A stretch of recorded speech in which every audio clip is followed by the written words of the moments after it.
What's up guys, welcome back to Drew Tutorial, and in today's video I'm going to show you how to make your Instagram account private, right? So if you have a public account and you don't want people to just come and see your pictures, your video, or whatever you're doing on your Instagram, but you like to have some privacy in your life, then this is a perfect video for you, right? So once you're inside your account guys, just simple click on your profile on the lower right hand side. That will take you to this profile page here. Then you want to click on the burger menu in the uppermost right hand side. From there, guys, you want to scroll down to where it says account privacy, right? Click on that.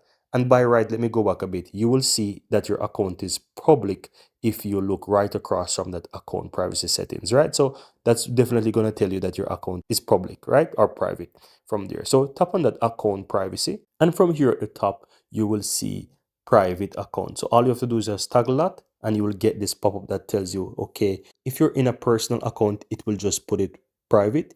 But if you're using a business account, you'll get this pop-up that says business account can't be private, and that you will definitely need to switch back to personal account in order to do so. Now, once you click on OK, then you will need to go there and make those changes, right?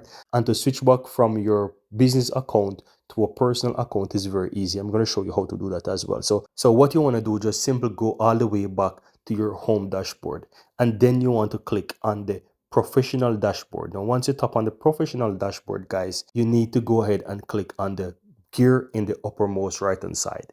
Now once you tap on that, scroll all the way down to where it says preferences. So once you tap on preferences, you just need to scroll all the way down to where it says switch account type. So tap on that, and here you will see the option to switch to personal account. And that's all you have to do guys, to switch to the personal account. So then when you go all the way back now after switching to personal account and go into your settings there from the uppermost right hand side, right, and go to privacy account, then you will be able now to enable the private account feature so that your account can be private. And that's all there is to it guys. Very easy and very simple. I really hope this tutorial was clear and you found it useful, and if you do, give this video a like. Let me know in the comments below if you found this useful or if you have any questions, and I'd really appreciate if you join the community by hitting the subscribe button. Thank you very much and see you next time.